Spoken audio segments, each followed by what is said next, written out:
Federation of small scale industries એટલે FSSI અને two way advertising દ્વારા 17થી 19 ફેબ્રુઆરી દરમિયાન વડોદરા શહેરમાં mega industrial exhibition NG expo 2024નું આયોજન કરવામાં આવ્યું છે. આ એક્સપોમાં મેન્યુફેક્ચરિંગ, એન્જિનિયરિંગ, ઓટોમોટિવ, ઇલેક્ટ્રોનિક્સ સહિત વિવિધ ઉદ્યોગોના 400થી વધુ એક્ઝિબિટર્સ ભાગ લઈ રહ્યા છે. આ એક્સપો લેટેસ્ટ પ્રોડક્ટ અને ટેકનોલોજી વિશેની માહિતી મળી શકે છે. આ સાથે ઇન્ડસ્ટ્રી લીડર્સને એક સાથે લાવવાનો તેમજ ન્યૂ બિઝનેસ ઓપોર્ચ્યુનિટી જાણવાનો એક ખાસ અવસર પણ આ એક્સપોમાં મળશે. 3 દિવસીય એક્સ્ટ્રાવેગેન્ઝા માત્ર નવનીતાઓ માટે પ્રદર્શિત કરવામાં આવશે. એક મંચ આ પૂરો પાડે છે અને સાથોસાથ સહયોગને પ્રોત્સાહિત પણ કરે છે.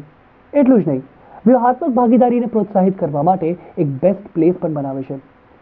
FSSIના પ્રેસિડેન્ટ પ્રમુખ જયદીપ મોદીએ જણાવ્યું કે NG એક્સપો 2024 વ્યવસાયો માટે ખાસ કરીને MSME માટે અદ્યતન પ્રગતિની શોધ કરવાની યુનિક તક આપે છે.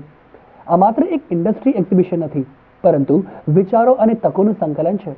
આ સમગ્ર ભારતમાંથી MSMEs અને ઉદ્યોગ અગ્રણીઓની મોટી ભાગીદારીનું સાક્ષી બનશે અને ઉદ્યોગ સાહસિકતાને પ્રોત્સાહન આપવાના સરકારના પ્રયાસો સાથે સંકલન કરશે.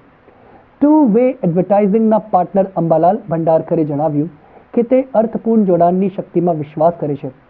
NG એક્સપો 2024 એ માત્ર ઉત્પાદનોને પ્રદર્શિત કરવા વિશે નથી, પરંતુ ભવિષ્યમાં સહયોગ માટે શક્યતાઓ શોધવા અને સફળતાનો માર્ગ નક્કી કરવા વિશે છે.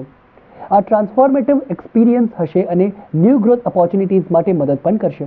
વ્યાપાર કરવામાં સરળતા, મેક ઇન ઇન્ડિયા અને આત્મનિર્ભર ભારત પ્રત્યે સરકારની પ્રતિબદ્ધતા યુવા ઉદ્યોગ સાહસિકો વચ્ચે એક સંકલિત અભિગમની સુવિધા પ્રદાન કરવા અને વિકાસ માટે અનુકૂળ માહોલ બનાવવાના એક્સપોના લક્ષ્યના અનુરૂપ છે. મુખ્ય કારણ એ છે, એક્ઝિબિશનનું મુખ્ય કારણ એ રહેશે કે આ એક્ઝિબિશન થકી વડોદરા અને વડોદરા ડિસ્ટ્રિક્ટની જેટલી પણ MSME ઇન્ડસ્ટ્રીઝ છે એને એક નવું જોમ મળે. કોરોનાના ટાઈમમાં જે ઇન્ડસ્ટ્રીઝ બધી થોડી દબાઈને ફરી હતી, પણ નવી સરકારની નવી પોલિસીના લીધે શું થયું છે કે બરોડા ડિસ્ટ્રિક્ટને પણ થોડું વેટેજ મળ્યું છે, કારણ કે બરોડામાં ટાટાએ એરબસનું પ્લાનિંગ કર્યું છે. એ સિવાય એલ્સ્ટોમે પોતાની રેલવે બનાવવાનું ચાલુ કર્યું છે. પ્લાઝર જેવી મોટી કંપનીએ રેલવે ટ્રેક બનાવવાનું ચાલુ કર્યું છે.